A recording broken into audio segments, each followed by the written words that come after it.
Well, it's about that time, man. SEC football is finally almost here. Next week, the SEC gets cranked up, man, as we got week 0 this week. But what's up, everybody? It's your boy, Mr. Dugas, coming at y'all with another episode of Dropping Dimes with Mr. Dugas. And today I'm going to preview and predict the SEC's 2025 season, yo. I'm gonna talk about each team. I'm gonna rank each team from 16 all the way to 1. Do a little brief breakdown of each team. And I'm gonna give you who I think gonna play in the SEC championship game and who gonna win it, yo. Before I get into this video, man, for anyone, if you want to drop a dime on the Cash App information down in the description box. Also, if you want to follow me on social media, that information is down in the description box. If you're a subscriber to the channel, greatly appreciate the love and support. If you're new to the channel, welcome. Make sure you subscribe, hit the bell notification button, like the video, and share it with your folks. Also, on August 28th, stay tuned. It'll be the debut of the Dropping Dimes of Mr. Dugas podcast, yo. First we're gonna start with the 16, the team I think gonna finish last, man, the Mississippi State Bulldogs. Look, they got key players, Isaac Smith, the defensive back, quarterback Blake Shapen, who felt like been there for about 20 years. It feels like he been the quarterback over there for a long time, and also wide receiver Brendan Thompson. Look, I'm not gonna stay too long on this team. This team lacks talent. The coach, I watched them on check out Any Given Saturday on Netflix as well. Good documentary on SEC football. Look, I mean, he's an optimistic coach. He seems like he wants the best for the program. I just think out of all these 16 teams, I just think they're the worst program right now. So Mississippi State gonna be last place in the SEC. 15th in the SEC gonna be the Kentucky Wildcats. I got the Kentucky Wildcats 15th. Key players Alex Afari, the junior at linebacker, Jordan Lovett at DB, who's actually a big transfer for them, and Josh Cato's the tight end. Look, I know that Stoops has been a great ambassador for that program, and I know that Kentucky every year. Look at Ole Miss last year. Ole Miss and Lane Kiffin got to be kicking themselves for losing to Kentucky at home last year, which I think cost them a playoff spot. They could every now and then sneak up and catch somebody slipping because I do think Mark Stoops is a really good head coach. But similar to Mississippi State, this team just absolutely, to me, lacks talent. So I got them as the 15th ranked team in the SEC. 14 in the SEC, I got is the Arkansas Razorbacks, led by quarterback Taylor Green, Fernando Carmola Jr. on the offensive line, Cam Ball on the defensive line, and Xavier Sori Jr. at linebacker. Um, this team, I just think when you look at their schedule combined with the lack of, depth that they have, I got them finishing 14th, and I do think that this gonna be Sam Pittman's last year with the Razorbacks. I think they're gonna look for a coach's change after this season. I get it, he's Arkansas through and through. And I know a lot of Arkansas higher ups and fans will want it to work out for him. But I just don't think Arkansas is going to be that good of a football team this year. So I got them finishing 14 in the SEC.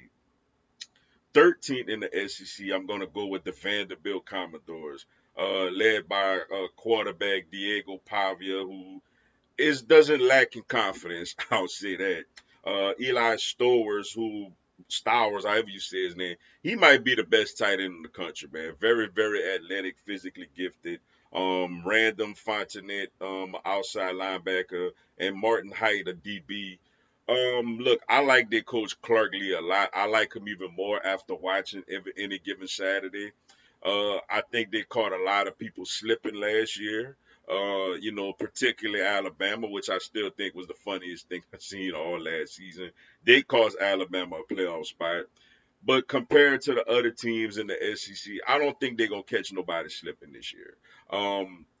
They could possibly get into a bowl game again, but I don't think they'll finish higher than 13 combined with the schedule and just combined with the fact that people ain't looking at them as the doormat in the SEC anymore because they're not the doormat in the SEC anymore. So I got Vanderbilt finishing 13. The 12th ranked team I got is the Missouri Tigers, led by offensive lineman Caden Green, defensive back Dalen Cornell, um, offensive lineman Colin Tollerson, and edge rusher Zion Young. Look, Eli Drinkage, he's another one that I think is coaching for his job. Had a miraculous season a couple of years ago, led by guys like Luther Burton Jr., but I just don't think compared to the other teams in the SEC, I got them in that 12th range, yo. They got some good offensive personnel and a good offensive system, but I just don't think they had the talent. And also, as an LSU fan, we took their defensive coordinator.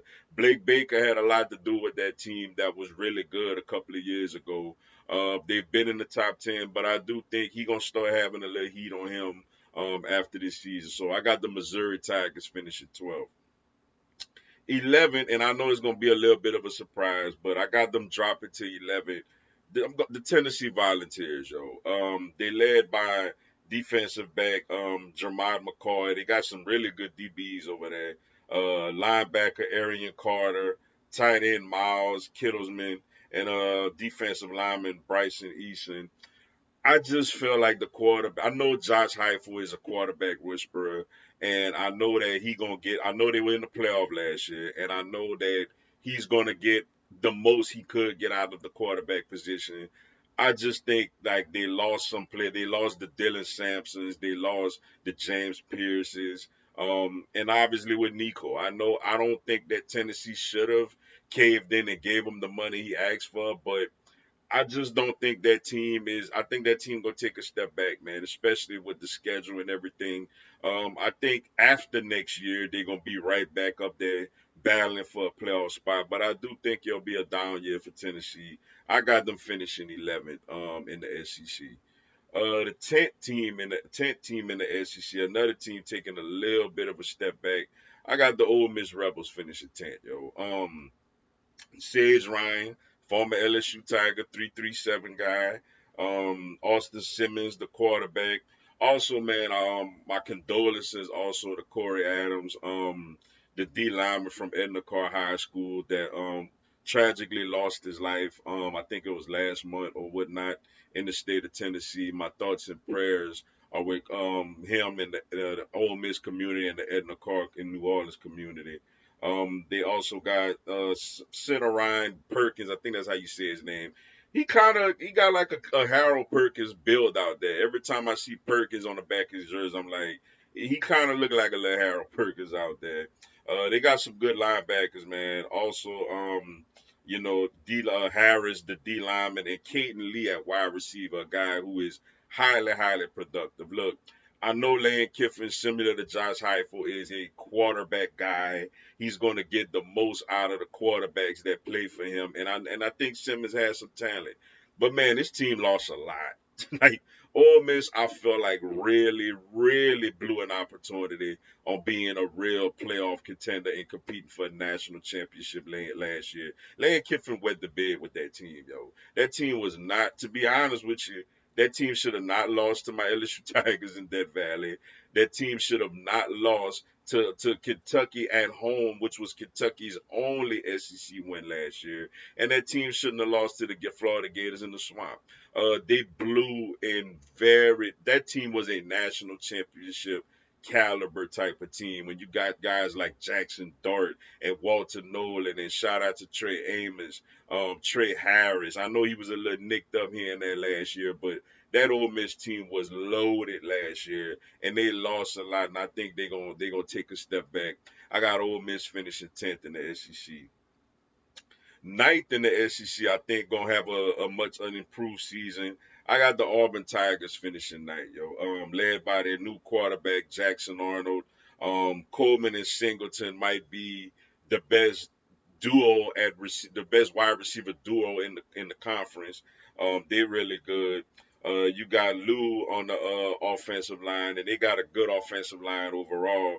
And then you got Keldrick Falk, who is probably gonna be a first round pick edge rusher for Auburn. Look, I think Hugh Freeze is a really good coach. He showed it at his time at Ole Miss. I think Auburn fans gonna have to be a little patient with him, yo. I know there's a lot of expectations at Auburn, and I know Auburn's so impatient that they out there looking like some damn fools, claiming new national championships all of a sudden in '58, which was our damn championship, and in 2004, which I get it, they was undefeated, had a great season with with Campbell and Carlos Rogers and Cadillac Williams and Ronnie Brown and all them, but I mean, USC and Oklahoma was ranked ahead of them. They didn't have a college football playoff back then.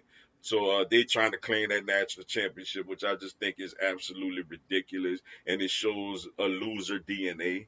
But I think they're gonna be an improved football team this year. Not quite as good as the top 8 teams, but I think they're gonna at least get up to the ninth ranked team in the SEC. Now for the top half of the SEC, finishing eighth, I got the Oklahoma Sooners, led by their new quarterback John Mateer, who for their sake, better hope is being honest about the whole gambling situation. Jaden Ott at running back, Mason Thomas on the D line, and Robert Spears Jennings in the at D back at DB. I think they're gonna be an improved team. I think they're gonna bring a level of physicality that they need to compete in the SEC. One thing you gotta have coming from a conference like the Big 12 to the SEC is you gotta have a line of scrimmage. You got to be good on the offensive line and good on the defensive line and be able to run the football. And I think Oklahoma is going to be improved at that. Don't think they quite up to par with the other 7 teams in the SEC, but I do think that the Oklahoma Sooners are going to be an improved football team. So I got Oklahoma finishing 8, and that's of course assuming that nothing happens to Materia with the gambling situation. The seventh ranked team I got in the SEC is the Florida Gators, led by quarterback DJ Lagway, who is as gifted probably as any quarterback there is in the country. The offensive lineman combination with Barber and Slaughter, good offensive line. Caleb Banks on the D line and a really good defensive line. Billy Napier come from UL Lafayette. One of the biggest things that he was able to turn one of the biggest reasons he was able to turn the Raging Cajuns around so quickly was he built in the trenches. And I think that's something he's doing over there with the Florida Gators. They're gonna be good in the trenches next year. They're gonna have this season. They're gonna have a really good offensive line, really good defensive line, and Lagway is gonna be expected to go out there and make a lot of plays. I like this Florida team a lot. The reason I would have had them higher based on their talent. I actually think they may be a little more talented than one or two teams ahead of them I have on this list. But man, they got such a murderous schedule. It don't make no sense, man. They got a absolute brutal schedule, yo. So when you combine their schedule with the talent, I got Florida finishing seventh. Not quite where I know the Gator fans want them to be, but I think that they're gonna be improving. Then when you're gonna have Lagway, I think not this season, but next year gonna be Florida's chance to really, really get into that college football playoff. When you're gonna have your last year with Lagway, and then you would think a little bit of an easier schedule. So I got the Florida Gators finishing seventh this season. Sixth, and this team taking a little bit of a step back, a big step back to their standards. I got the Georgia Bulldogs finishing sixth in the SEC. And look, I know Georgia got a lot of hype. They preseason number 5. I just don't see it, man. Looking at their key players, you got Zachariah Branch, who's coming in from USC. I know all the well about him as an LSU guy.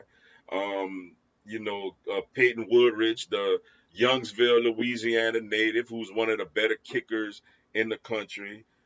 Gunnar Stockton is taking over at quarterback as he had a full offseason to get ready to be in that position. Oscar Delp at tight end, really athletic tight end. Ernest Green on the offensive line. Christian Miller at D tackle.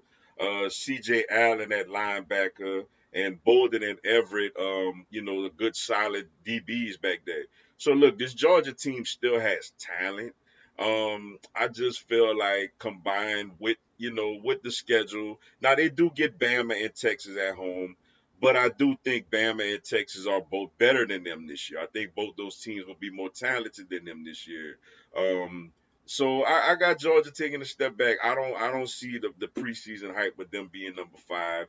I'm not a big believer, and I know he got thrown into the fire out there. I'm not a big believer in Gunner Stockton like that, but we'll see. I know he got all kind of records in high school and stuff like that. So we're gonna see what happens. But and I know Georgia fans probably gonna feel some type of way. I just think Georgia is the sixth best team in the SEC this season.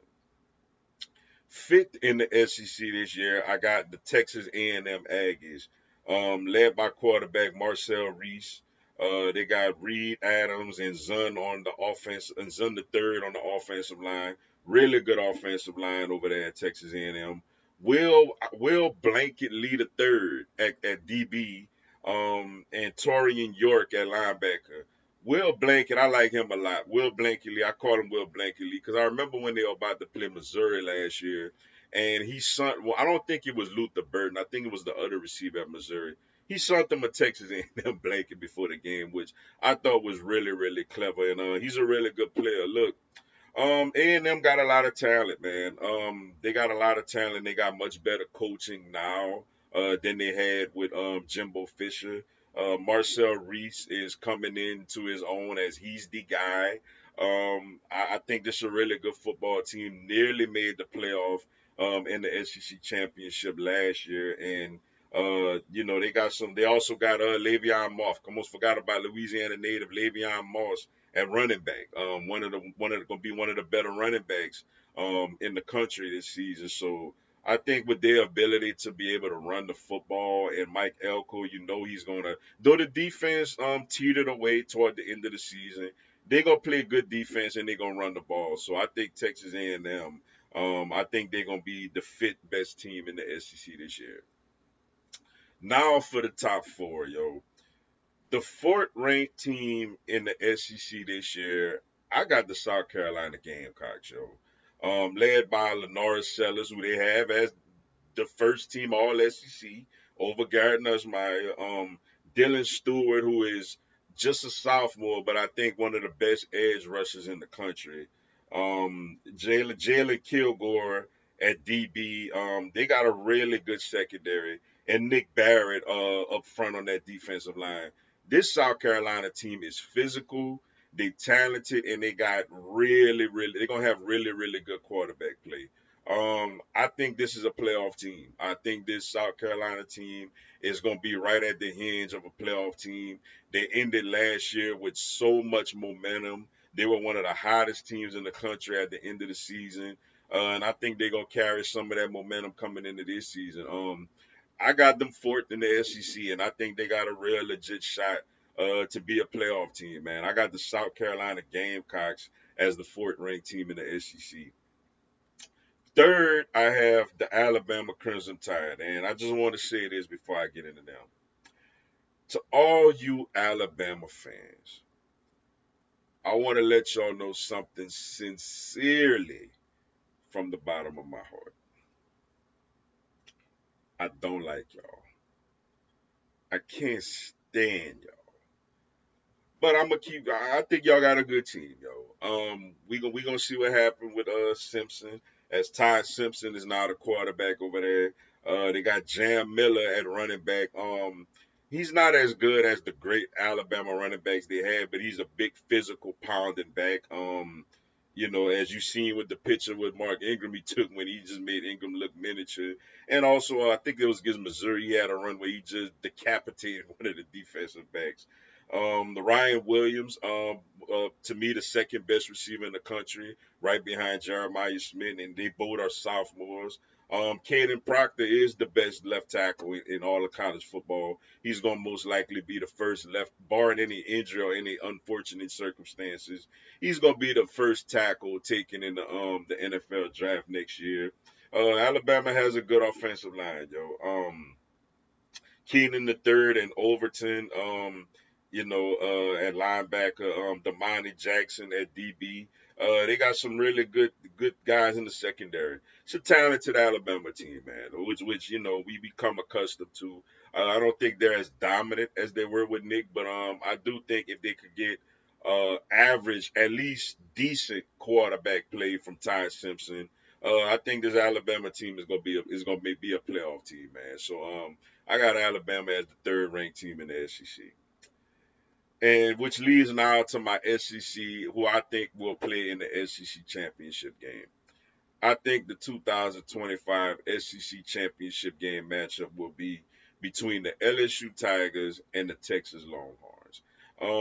Texas and LSU, I got LSU, and I know I sound biased and all that, but let me explain it a little bit. I think LSU will beat Texas in the SEC championship. I got Texas as the second ranked team. This is a talented team, yo. Arch Manning, we gonna see what he up to, and they got a huge one. Both LSU and Texas got a huge one on the road to start the season. Alabama actually does as well too, though they are prohibited favorite against Florida State. But you got Arch Manning. The Arch Manning hype gonna begin with Texas. Five-star quarterback out of Newman High in New Orleans. Obviously, we know his uncles, Peyton and Eli, and his grandfather Archie. Um, he's full of talent, got the size, got the arm strength, the mobility. Now it's time for him to put it together. He got a lot of weapons to work with, like running back Wisner, um, a good line, offensive line with guys like DJ Campbell on that offensive line, Ryan Wingo at wide receiver, Jack Andrews at tight end, and then the defense could get him the ball back. You got Colin Simmons on the D line, really good D line over there. You got Anthony Hill at linebacker. You got Michael Taffe at DB, some really good DBs, and if he come back healthy this year, you know, Westgate product, Derek Williams, gonna be back there in that secondary as well. Really, really talented team, man. Also they got a quite a favorable schedule, I must say. Do got a couple of tough road trips. They do got to go to Athens to play Georgia. They do also got to go to the Swamp to play Florida. But all the other real supposed tough games are at home, man. They don't really have a brutal SEC schedule like that. So the talent they have combined with the softness of the schedule, I got Texas Longhorns finishing second in the SEC. And for me, y'all could call me a homer, call me what you want. I got the LSU Tigers winning the SEC, man. When you look at Garrett Nussmeier, who is, to me, it's funny that the AP All American team got Nuss as second team All American right behind Cade Klubnik, but the SEC got him second team All SEC behind Lenora Sellers. Look, man, me and Lush had a love hate relationship last year, and I'll be honest, I was excited at the idea of Bryce Underwood coming to LSU last season. I'm not gonna lie, but Nuss showed me a lot down the stretch, coming back from that 3 game losing streak, finishing the season strong. Um, Working on his weaknesses as far as not taking off with the ball whenever things are lanes are presented to him. And my goodness, we got a plethora of weapons. When you talk about Chris Hilton Jr., who I think if he stays healthy is going to be a first round pick at wide receiver. You talk about Aaron Anderson, who is a dog. Nick Anderson coming in from Oklahoma. Berrien coming in from Kentucky with that speed. Should I go on and on? That's four, and we got about 8 of those receivers. Trey Green at tight end. The tight end from Oklahoma we got in. Caden Durham at running back was explosive last year as a freshman. He coming in healthy. And then defensively, probably got the best linebacking duo in the country with Whit Weeks Jr. and Harold Perkins Jr. You also got young guys on the defensive line, got some transfers coming in to rush the passer, and in the secondary should be much improved with freshmen coming in like DJ Pickett Jr. Ashton Stamps getting another year of experience, and Halsey at the defensive back. This LSU team is loaded. This LSU team is talented. The one question that I have with LSU, and I actually like that we're playing Clemson in the first game because I think it's going to get us right with that right away is the offensive line is inexperienced, yo. It's talented but inexperienced. And the first game of the season, we going up probably against the best defensive line in the country in Clemson on the road with that noise. That's why I want LSU obviously to win that game, but I'm not gonna put too much onuses on even if we lose that game because it's about getting that offensive line ready and ready going forward. To when we get in the SEC play. Look at 2 years ago when you started Will Campbell as a true freshman, and then you had Cam Wire at tackle, and Florida State obliterated that offensive line. You ended up throwing Emory Jones out there as a true freshman, and by the time you got into the teat of the SEC, they were ready to play. They were better and improved and ready to roll, which LSU had an SEC championship game appearance that season. So I see some can't talk similarities in this offensive line as well. So I got LSU and Texas in the SEC championship, and I got my LSU Tigers winning the SEC and obviously going on to the playoff, yo. But I think LSU, Texas, Alabama, and South Carolina are playoff teams, and I think Texas A&M is right on that fringe of being a playoff team. But with that being said, man, that's all I got for y'all today. Appreciate y'all checking out the video. Hit the like button for your boy. Give me a subscribe. I have LSU, NCAA content on my other teams throughout the year. Y'all have a blessed one. Go Tigers.